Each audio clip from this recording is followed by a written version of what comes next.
everyone, Shawn Clement here, Richmond Hill Golf Learning Center, headquarters for Wisdom in Golf. It's a beautiful September day and we just got out of our little heat spell, and it's absolutely glorious outside today, and I'm here today to save you some money on your gloves, because many of you have been wearing holes in your gloves way too soon, and there's an easy remedy for that, and guess what? It's only going to help your golf game. So let me show you. Here's a new glove.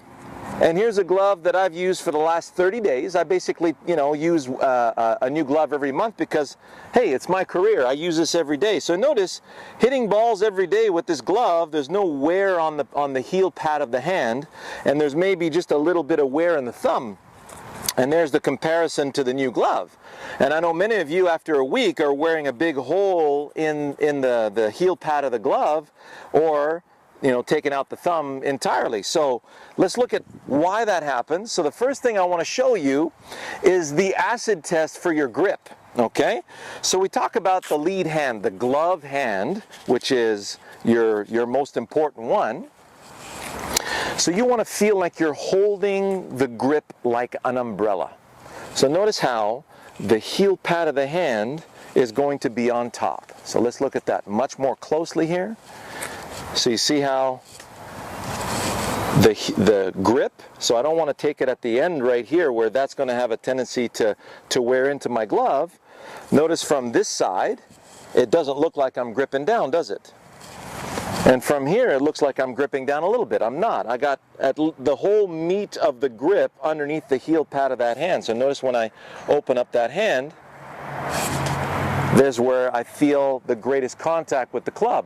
So now, if I hinge up and down, notice how there's nothing moving in my hand. Notice how that thumb is nicely supporting the grip.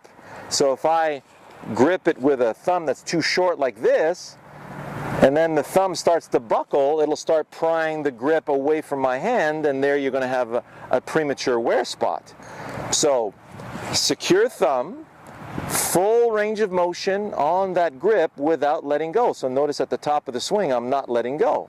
So let's have a look now during the swing. So if you were to take a practice swing with one hand only, so I take my backswing, notice at the top of my backswing, I'm really turning completely out of the way, and my lead hand is not coming off the grip. So if I take it back this way, notice how this is very much intact. And so many of you I see letting go of the club. Go to my video entitled Stop Letting Go of the Club, okay? And you'll see why that transpires. So for this one right here, we want an awareness drill, not letting go. Swing through, not letting go. So many of you I see letting go of the club in your follow through. Listen, the bones of the arm are connected through ligaments, tendons, and muscles. It's a beautiful connection. There's two bones on the lower arm, radius and ulna, and the humerus, which is the top part of the arm.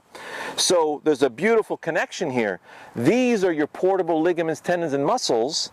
They're going to wrap around this bone. So once I've connected my left hand, well, it feels like from my left shoulder all the way to my club head, it's one piece. So if I just swing it back and through without stopping, you'll notice how the weight of the club has to turn my anatomy over.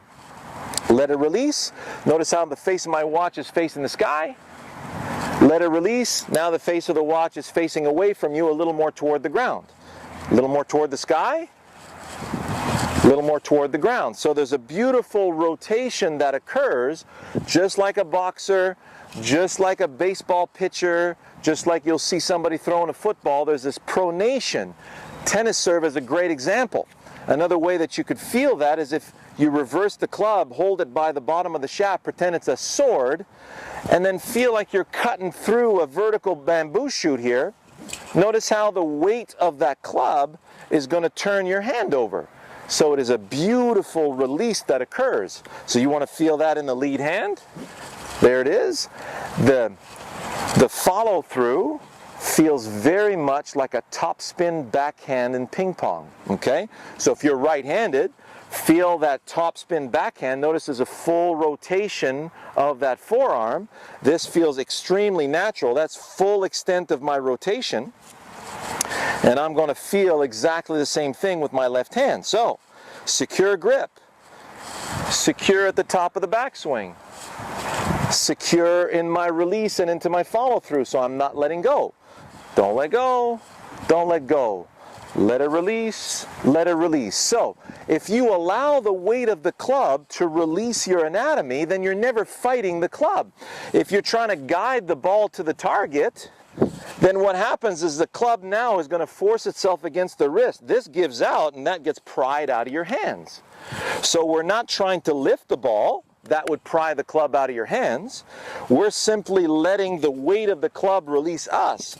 And if you look at how that's supposed to happen, go to my Dude, Stop Going Over the Top video, and you'll see a couple of impact images that'll prevent you from trying to flip the ball in the air. It's not about lifting the ball, that's the club face's job. There's loft on that for you to do that with. Therefore, all you need to do is let the club release in the direction of your target. That will collect the ball and put it out there if you got the right image in your mind. So go to Dude, Stop Going Over the Top, and you'll see the beautiful image of impact, okay? And you'll see another one in one of my older videos called Solid Impact, Shawn Clement. So that takes care of your lead hand and how you're not going to let the glove get torn up. Enjoy that. Save your money. See you in the next video.